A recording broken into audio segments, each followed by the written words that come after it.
Salve pessoal, beleza? Eric aqui. Vou comentar com vocês hoje a notícia, ou melhor, a fake news espalhada pelo pastor Davi Góes do Ministério Canaã em Fortaleza. Esta fala do pastor repercutiu muito mal para a cristandade brasileira, pois se soma a uma série de episódios semelhantes, seja de adesismo cego ao governo Bolsonaro e a sua agenda autoritária, seja pela questão do negacionismo científico, que sinceramente é algo incompreensível à luz do Evangelho, pois nós sabemos que a ciência não se trata de nada além da observação da criação por meio da metodologia. Portanto, não deveria existir esta aversão do cristão para a consciência, para o que ela propõe e para as soluções que são reveladas aos homens, de acordo com a nossa fé, graças à soberania de Deus que permite que o homem avance no conhecimento científico. Isso nos proporciona uma vida melhor. Mas enfim, pastor Davi Góes, como vocês sabem, sugeriu não, ele afirmou em um culto que a vacina contra o Covid-19, as vacinas, elas incluem vírus do HIV e câncer. Eu não preciso aqui dizer que o referido pastor é aliado de primeira hora do bolsonarismo.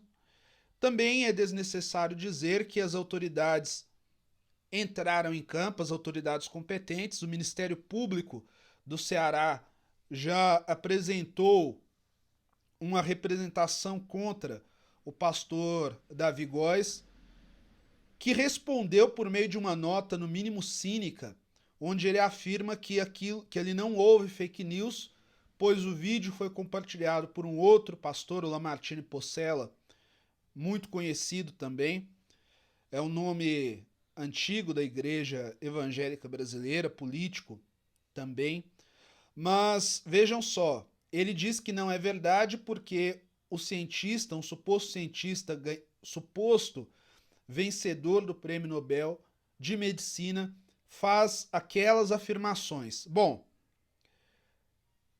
a primeira pergunta aqui é a seguinte: por que diabos o pastor citou este fato no púlpito da sua igreja? Em que isto acrescenta algo para o seu rebanho, para a sua congregação? Isso por acaso edifica a igreja? Isso por acaso clareia o entendimento? Não, apenas obscurece. Seria interessante saber do pastor também se ele anda pregando o evangelho, se esta palavra antivacina vai salvar vidas ou algo semelhante. Nós sabemos que não, que quando muito ela irá provocar mortes. Eu lamento aqui a postura do pastor, que não demonstrou humildade em nenhum momento, foi arrogante o suficiente para validar uma opinião negacionista e depois cínico o suficiente para sustentá-la diante de tantas afirmações que mostram o teor de mentira contida na sua afirmação, na sua exposição, que, lembro mais uma vez, foi feita em cima de um púlpito. Bom, a grande questão aqui é que é óbvio que a cristandade brasileira, majoritariamente periférica, majoritariamente pobre, não tem acesso à educação, não conta com possibilidades, meios de instrução e se vê vulnerável tanto aos maus pastores quanto aos políticos corruptos, como este que agora ocupa a presidência da República, dizendo que é cristão enquanto mente. Isso é uma questão. A outra questão é que o sacerdote deveria ser o primeiro a zelar pelo bom nome da igreja, mas eles estão mais preocupados com as disputas políticas, filosóficas, do que com o evangelho em si. Eu li recentemente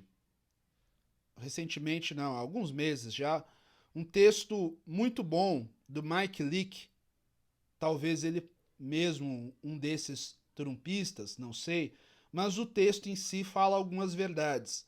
O texto está em português na página do Colisão pelo Evangelho, que fala das 8 práticas que dividem. Esse texto é baseado num livreto de um autor chamado Jeremiah Burroughs, ainda lá do século XVII, perdão, mas esse Jeremiah Burroughs fala das práticas divisivas no seio da igreja e o Mike Leake adaptou em 8 pontos para a nossa realidade. E uma das coisas aqui que ele coloca, dos tópicos, o primeiro deles é a associação com fofoqueiros. O segundo são as disputas desnecessárias. Terceiro, não se manter dentro dos limites que Deus estabeleceu.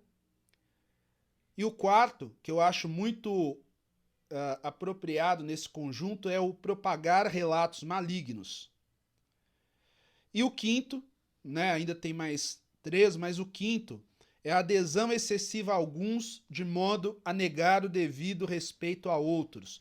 Isso se dá tanto no seio da igreja quanto na sociedade aberta, que é o fato de você discordar de um indivíduo te autoriza a negar a humanidade do outro, o respeito do outro, e às vezes até negar a verdade, a soberania de Deus e da sua justiça que nós devemos manter. Se Cristo é a verdade e a vida, é claro que aqui em um sentido mais amplo, mas sendo ele a verdade, a mentira é a negação dele. Em nenhum momento eu, por discordar do que quer que seja, estou autorizado a negar a verdade porque aquele que diz aquele ponto, que defende aquele ponto, eventualmente se encontra em uma trincheira oposta à minha. Se a verdade nos liberta, Cristo, a verdade que nos liberta, nós devemos espelhar este caráter dele e não mentir, independente de eventuais prejuízos, no caso retóricos, que possamos sofrer com isso. É claro que muitos embates se dão no seio da sociedade e a igreja se encontra numa posição difícil porque ela é de fato combatida, mas isto em nenhum momento nos autoriza a fazer uso da mentira ou a aderir a grupos que nos prometem prevalecer no plano terreno contra estes adversários de ocasião. E é o que acontece hoje. Muitos aderem ao bolsonarismo não só por politicagem, não só por falta de caráter, mas por fundamentalismo, por medo ou por uma inspiração de um destino manifesto que a igreja há de cumprir na terra. O nosso reino não é deste mundo, nós estamos aqui para ser sal da terra, luz do mundo, e não para prevalecer ainda mais a custo da verdade. Por isso eu recomendo esse texto do Colisão pelo Evangelho.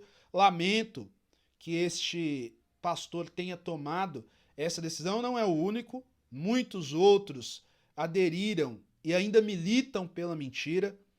Cabe a nós lembrarmos daquele que nunca pecou, lembrarmos do Evangelho, e assim podemos fazer Cristo se sobressair, se revelar por meio do exercício da cidadania.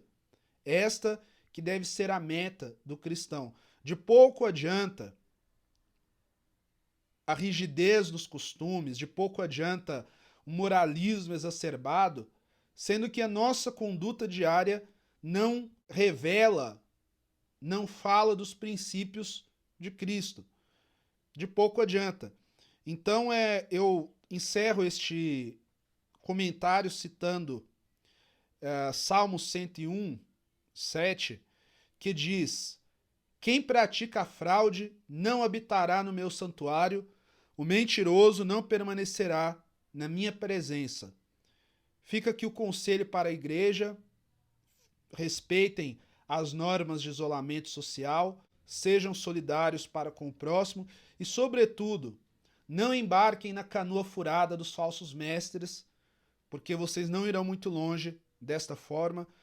Tenho certeza que a igreja brasileira sofrerá muito por conta deste desatino, desta loucura que tomou conta dos púlpitos e dos bancos das igrejas. Espero que você tenha gostado deste vídeo. Se não for inscrito, eu peço que você se inscreva no canal e siga as nossas redes, ative o sininho das notificações, espalhe esta mensagem, deixe seu comentário, enfim, por enquanto é só. Até. Espero que você tenha gostado deste vídeo. Se não for inscrito, eu peço que você se inscreva no canal e siga as nossas redes, ative o sininho das notificações, espalhe esta mensagem, deixe seu comentário, enfim, por enquanto é só. Até.